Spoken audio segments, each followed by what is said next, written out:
In this tutorial, we're going to composite a planet into the sky and learn how to use alpha and Luma track mats and some basic motion tracking as well. The first thing we're going to do is create a new project so that we're working from the same page. And I'm going to do composition, new composition, and I just want a really quick shot for a show reel or something here, so I just want 5 seconds for the duration. Double check that your frame rate's 25 and your width and height's 1920 by 1080 and hit OK on that. I'm just checking my interface looks like it's the same as yours. To do that, I'm going to go to Window, Workspace, and Reset Standard to Save Layout, just so mine looks like it's the same as yours. And down here you should be able to right click on any one of the titles for these columns, like parent for example, go to columns and just double check that modes and switches are enabled, and if they are, you can go ahead and drag in your video or time lapse that you've either downloaded from YouTube or filmed yourself. I'm going to drag in this time lapse from YouTube into my project area, and once it's loaded in, I'm going to drag it down into my timeline. Obviously the video starts off black, but if I drag this layer to the left against my time slider, which is here, I can start to see what the first frame of my 5-second video is going to be. So if I want the first frame of my video to be the same as the beginning of this shot here, I'm just going to drag my time slider to the end to make sure it doesn't change scene halfway through. Next, we need to drag in the planet that's going to go up in the sky over here.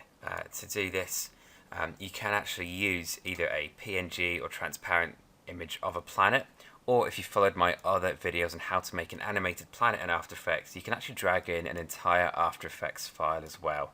So I'm just dragging in my entire After Effects file over to here, and I just need to find a composition inside that that's got just a planet on its own. So if I go inside this folder now, one of these composition icons here should just be of the planet on a black background without stars.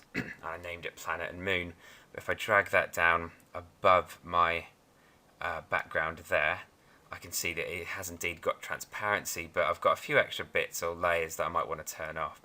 To turn off some of those layers, just double click on this brown planet layer, and you can just poke in the eye any layers that you don't want. So if I don't want that moon in the front, I'll turn that off. I don't want anything behind it, I'll turn that off. Everything else can stay there, that's good. I can now go back to this tab over here, which is my main composition. The first problem that we have with this is that the planet's in front of the mountains and it needs to be behind the mountains but in front of the sky. To do this, we need to create a matte or mask. The first thing we need to do is I'm just going to rename my base layer to time-lapse base, and I'm going to duplicate that. That's Command D or Control D, and right click on that and rename it again to time-lapse matte. The next step that we've got to do is to trim our layers so that there's nothing before the beginning and nothing after the end of our 5 seconds. So if you hold down Shift and click on both layers, and then on the keyboard hold Alt left square bracket and drag your time slider to the end and hold down Alt and right square bracket, and it will trim off the end of that. After you've done that, you can go to your time-lapse base, and we need to duplicate it to create a special matte mask. So hit Command D or Control D and rename this one to time-lapse matte. And I'm going to go and add an effect to this. So on the right hand side of After Effects, you should have an area called Effects and Presets. You can type and search into here, type in threshold and double click on the threshold like that. I'm going to turn off my planet layer just for now, and we need to type in a value that will allow us to see the ground being mostly black with at least a small part above the horizon being white. A good number for me happened to be 90, and if you just drag your time slider along to check that it kind of, you've got this little white area there for most of the time, that would be great. Drag your time slider to the point where maybe this white band is the smallest, and we just need to now kind of almost paint in the rest of the sky to be pure white and the rest of the ground to be pure black. So to do that, deselect all of your layers and get the pen tool up here, or hit G on the keyboard, and start clicking around over the ground like this. So if I just do a few simple dot to dot points, whoops, I'll have to zoom in by scrolling, and do a few simple dot to dot points just beneath the horizon there. This bit's a little bit dodgy. I just hold the space bar and left click to pan along then. And then I'm going to zoom back out and just finish this shape off like that. And then I'm going to deselect and then again click on that blue shape layer, and this time it will allow me to draw a brand new shape over at the sky like this. I'll change the colour of it in a minute to white. And once you finish that shape, get at the very top, click on the fill colour, change it to pure white, and you've got your sky done like that. Obviously, if the ground is animated or zooming in or something, you might have to keyframe the path of these, but I don't have to. So next step is to group this black and white video with these two rough shapes that you've made. To do that, just hold down Control and make sure you click on Time-Lapse Matte and this new shape layer that you just made. Right click on either of them and hit Pre-Compose, and we're going to name it Time-Lapse Matte. The next step is to select the layer at the very bottom again. I'm just going to duplicate that, that's Control D, and I'm going to rename the new one to Time-Lapse Ground. And I'm just going to make sure that Time-Lapse Ground is directly beneath Time-Lapse Matte. So I'm just going to move my planet to the very top now, out of the way. So I've got my Time-Lapse Matte and Time-Lapse Ground like this. So this ugly black and white image here can be used as a matte, where After Effects can use the black or white information as a kind of stencil to cut out a different layer and eventually make this one invisible.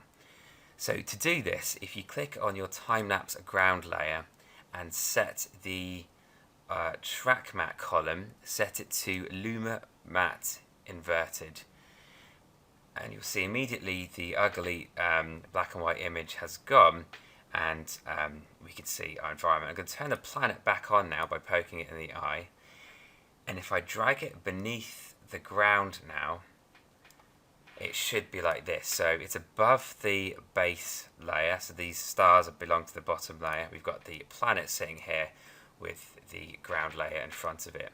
The next problem that we have is that the planet still looks really fake. The darker parts of the planet do not match the sky. They need to be the same sort of colour.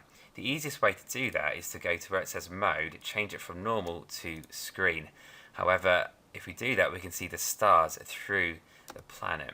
So to fix this problem, we're going to duplicate this time-lapse base layer again, that's Control D, and right click on it. I'm going to rename this to Time-Lapse Blur, and we're going to add a Gaussian blur to this. So if you go into your effects and presets and type in blur and look for something called Gaussian blur and double click on that and drag the blurriness up to a point where you can't see the small stars anymore. So I'll drag mine up to about 25 and that'll be fine. The next step is to only allow this blurred image to be visible where the planet is. So inside the planet now we actually can't see the stars like we could before, but the rest of the sky's also gone blurry. So to fix that, we're going to go to our blur layer and just double check that it's directly beneath our planet and moon. It needs to be directly beneath it, and if it is, we can go to where it says Track Matte. Instead of using our Luma mattes, we're going to use an Alpha matte, because Alpha kind of means transparency. So if I go to Alpha Matte, Planet and Moon, that layer is now being cut out by the circular shape of the planet. Unfortunately, it's also turned the planet layer off, and you can simply bring that back by poking it in the eye box over there. And now you'll see your planet has colours that matches the sky, but you haven't got the stars. And obviously, if you were to move the planet around, the blurry layer does follow it like that. So it works really well. The The next thing we'll notice is that if you play our video, the stars are going to be moving throughout the sky, and we would like our planet to follow along with that. The fastest and simplest way of doing this is to simply look at some stars and move it by eye. So we're going to start off with a keyframe at the beginning. First thing we've got to do though is see some stars kind of where this little crosshair is near the middle of my planet. So I'm just going to turn my blur layer off by poking that in the eye. I'm going to go to my planet and moon layer here and just hit T on the keyboard for transparency or opacity and drag that down from 100% to 0. I'm now going to just click around or near this crosshair here and move it near some stars that I can probably follow by eye. I'm just going to try and see if I can follow these guys here. Next, if you hit P for position, you can hit the stopwatch and you've got a keyframe now for this being right there. Drag your time slider now to the end of the video and drag those crosshairs back over to those stars that you were just following by eye. And then after that, you can see in your time slider you've got a keyframe at the beginning and a keyframe at the end. You can now go hit T again for opacity, bring your planet back, go to time-lapse blur layer, poke it in the eye to bring it back, and if you drag your time slide again, you can see your planet is now animated moving through the sky. If you can't track it by eye because you can't see, or if you'd rather do more accurate tracking, we can use the built-in motion tracker. So to do that, I'm going to go to the planet and moon layer and just again I'm going to hit U, which will reveal any keyframes on it, and I'm just going to click on the stopwatch to delete those keyframes because I want to do this properly with a motion tracker. So I'll go to my time-lapse base layer and I'll go to Window, Tracker, and the tracker should pop in at the bottom right hand corner down here. If you make sure to have the bottom layer selected, click Track Motion. If you zoom in, you can see there is a track point in the middle of your window. You're going to need to move this around to an easily identifiable part of your video. So if I go ahead and drag, and I'm carefully going to click in this area here, this sort of square donut shape, I'm going to drag that over to a bunch of stars that maybe are fairly obvious, like let's say this bright part over here. I'm going to make the boxes a tiny bit bigger. The bigger they are, the more accurate the track is and the less problems it will have. If they're too big, it will take a very long time for it to analyze or to track. So something like that should do. I'm at the very beginning of my video, so I can hit Analyze Forward, and this may take about 5 minutes. Okay, so this took about 1.5 minutes to do 5 seconds. If you drag your time slider left and right, you should see it following along with the stars in the video, and maybe you'll see like a line of keyframes like this. If you see that, it looks like it's pretty neat. You can go to your Edit Target and make sure the layer target is going to be your planet layer. Hit OK on that, and then hit Apply in the bottom right hand corner. Hit OK for X and Y. It should take you back to your original tab over here where you can see everything. Your planet now might have moved or jumped to a different area of the video, and we can put it back in a minute. If you just hit the spacebar again, you should see now the planet is automatically tracked with the stars in the sky. If you want to move the planet and all of its keyframes back down again, if you go to the planet and moon layer and just hit U, I just hit it twice there because I was already there, but you should see loads and loads of keyframes down here. You need to very carefully drag select them all so they all go blue like that, and you should be able to click on any of them over here and move them as a group down to where you want. So I want my planet to start off down here, and by the end of the video it's moved over there. So we've now successfully used masks and we've used motion tracking to get our planet composited into the sky. And you can now go ahead and render this off.